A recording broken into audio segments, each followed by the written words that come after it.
let's talk about the Clippers. You lost Chris Paul. We did. That's a big loss after 7 seasons. How do you feel about that? How's the team recovering? We're back, man. We're back. It is. I just got back. I was in Hawaii for our training camp, which was just as exciting a thing as could be for me. We had 2 preseason games. We're going to be really, really, I think, pretty good, darn good. We're going to surprise people. We only have a small nucleus, 4 people returning full-time from last year, 5 people returning full-time from last year. So most of our folks are new, but I think we're going to be really great. We picked up this guy who'd never played in the NBA before, 30 years old, Milos Teodosic. I mean, the guy is an incredible passer. It's been cool to see kind of him come alive, and I think people are going to just go, ooh, ah, in the way they expect from our team in terms of great passes to thundering finishers like Blake Griffin and DeAndre Jordan. I think we're going to be great. Any hard feelings with Chris? No, I mean, I respect Chris's right to do what he wants to do. He made a choice. He and I talked it over. It wasn't our choice. Would have loved him to stay, but I wish him well. We've had a nice dinner since then. I told him I want all the best for him in life, just not when he plays us. Well, on that note, what's your feeling that he may be going to Houston Rockets to create this super team? I mean, what do you think about super teams in general? Should that be allowed? I think there's, in all things, that there needs to be some kind of a balance.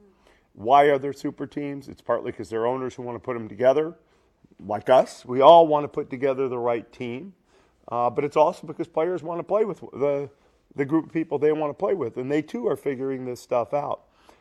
What I think the game needs is enough competition to stay exciting. That is important. That is something we talk about at our league meetings. That is something the commissioner is very focused in on.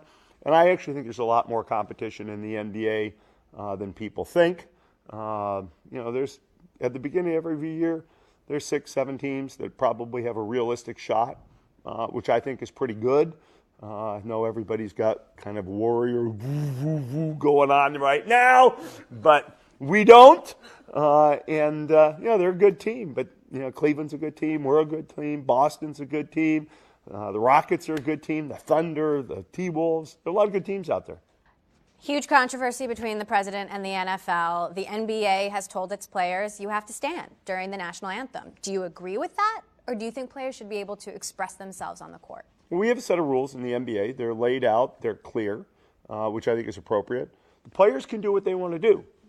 I mean, these two things are kind of not in contention, but the commissioner has made it clear that we have rules, and he has to enforce the rules, and he will enforce the rules if players do not respect the rule that says you stand during the national anthem. I think, to the degree our players have ways they want to express themselves, they can use any of the tools at their disposal. Some of those tools might be in violation of NBA rules. Some of those tools are not in any violation of NBA rules. It's up to the players, and they know kind of where things stand and the consequences. I certainly support our players exercising their free speech in the ways that seem authentic to them. So if they want to kneel, they can kneel? They can. They know their consequences, but they certainly can. What are the consequences? The commissioner will let that be known should such an action happen, and he's made that clear. So what have you said to the team? Have you guys talked about this? All I've said, and I've said really to Doc, is we would support our players if they want to have a message that they want to put out, and there's any way for the team to support them in expressing themselves in ways that are appropriate. We're happy to support our players in that. Do you think this is something Trump should have got involved in the first place? A fight he should have picked? I don't know. I can't tell the president what's the fight to get involved with or not. I can tell you, I respect our athletes. I respect the way our athletes are out there expressing themselves. Whether you agree or disagree is not the point. It's just not the point. There are issues on their minds that they want to push to the fore.